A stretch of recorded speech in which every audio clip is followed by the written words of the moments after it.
Hi there, it's me again, Bill Dunn, and I have another episode. This is episode 7 of my Storyworth adventure, the book I wrote a couple years ago called A Collection of Mostly Accurate Family Stories using the Storyworth app where they send you a prompt each week, and for 52 weeks you write essays and they compile it and print it in a nice hardcover book. So this particular essay was prompted by the question, have you ever experienced a severe storm? The most severe storm I ever experienced was Hurricane Gloria in September of 1985. About a year and a half earlier, Joyce and I purchased our first house in Westbrook, Connecticut, which was only about 2 blocks from the shore on Long Island Sound. It was a cute little winterized cottage. We bought it for $49,000, and less than 3 years later, we sold it for $100,000. This gave us the down payment we needed to buy our home in Torrington, where we ended up living for 34 years. Of course, nowadays, that little cottage probably can sell for about $600,000, but at the time, it was perfect for us. Anyway, in 1985, the northeast region of the country had not been hit by a severe hurricane in well over a decade. Toward the end of September, the TV weather people started warning that something was brewing out in the Atlantic Ocean, and it might end up moving toward New England. Most people kind of shrugged, since TV weather personalities have a habit of hyping potential storms as if the world was coming to an end. The National Hurricane Center issued warnings for Gloria, extending from South Carolina to Maine.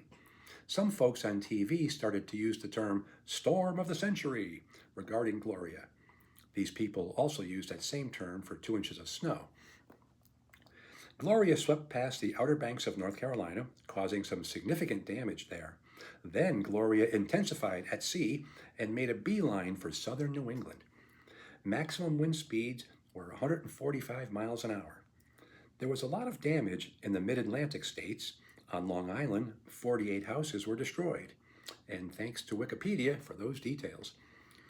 When it became apparent that little old Westbrook, Connecticut was in the path of the storm, Joyce and I realized this was a serious situation. We had been in our new house for only 18 months, and since it was so close to the shoreline, our little home was in danger of serious damage. Being 1985, we couldn't just grab our iPhones and do a Google search for, quote, how to prepare for a hurricane. Google was founded in 1998, and the iPhone was introduced in 2007. Thanks again, Wikipedia. Instead, we watched a lot of news reports on TV and made phone calls to people who might know what to do.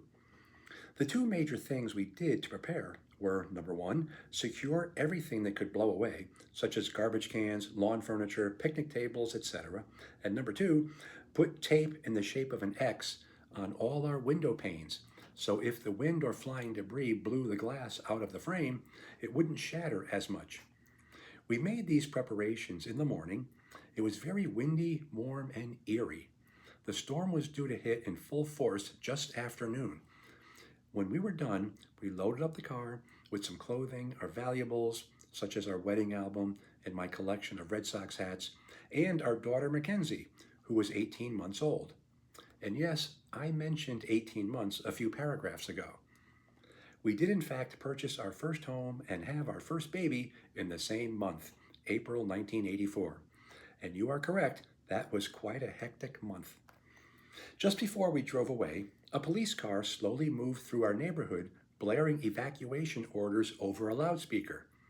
I remember thinking, wow, we have to leave. We couldn't stay here even if we wanted to. This is really serious. I looked at Joyce and said somberly, I wonder if our house will still be here after the storm. All the hype we had laughed at was actually coming true. A Category 4 hurricane was heading straight for our little beach house. It was a very surreal and uncomfortable feeling. We drove to Joyce's parents' house in Clinton, about 20 minutes away, to ride out the storm. Their house was somewhat inland, on the north side of Interstate 95, which is about 2 miles from the shore, rather than 2 blocks. The storm arrived, and it was intense. The winds were blowing stronger than I had ever experienced. Leaves and branches and other debris were just flying down the street. I watched from inside the garage. The wind direction was coming from somewhat behind the garage, so we were able to keep the door open and look out. I didn't dare go outside, fearful that I might get hit in the head with something like a tree branch, or a lawn chair, or a Volvo. The most vivid memory I have of that storm was a large tree in the Bruchotti's yard near their driveway. Without warning, a portion of the lawn about 8 feet away from the base of the tree started rising up slowly. It was like a horror movie when some nasty creature emerges from underground. The section of lawn just lifted up, intact. It was spooky. I hadn't noticed that the large tree was slowly tilting to the side, pushed up by the force of the wind. What was rising from the ground were the tree roots. When the roots finally broke the surface, I realized what was happening. I looked up at the tree and saw that it was bent over at about a 45-degree angle. I waited for the tree to crash down across the street and into the neighbor's yard, or maybe onto the neighbor's house. I tried to figure out how tall the tree was and how far away the neighbor's house was, but my brain wasn't working too well. I reckoned the tree was somewhere between 50 feet and 200 feet high, and the neighbor's house was somewhere between 75 feet and 300 feet away, so basically I had no clue. It turns out the tree just stopped. It remained tilted, but never fell. After the storm, my father-in-law Ed had to hire someone to cut the tree down and haul it away. According to news reports, Hurricane Gloria came across Long Island, and then the eye of the storm hit Connecticut near Bridgeport. Luckily, as it came across the land, its intensity diminished rapidly. What hit Clinton and Westbrook was more like a Category 1 hurricane. What I witnessed was frightful, with winds around 75 to 100 miles an hour. I can't even imagine what it would feel like to be hit by a storm with winds of 150 miles an hour. We sensed the severity of the storm was less than anticipated, but we didn't know the fate of our home by the shore. Did the wind blow it to pieces? Was there a big storm surge that washed the house away? We simply did not know. The winds finally died down. I'd say they were blowing at about a steady 20 miles an hour with occasional higher gusts. We figured it was okay to drive over to Westbrook and see if the house was still there. The journey was long, since there were many fallen branches on the road.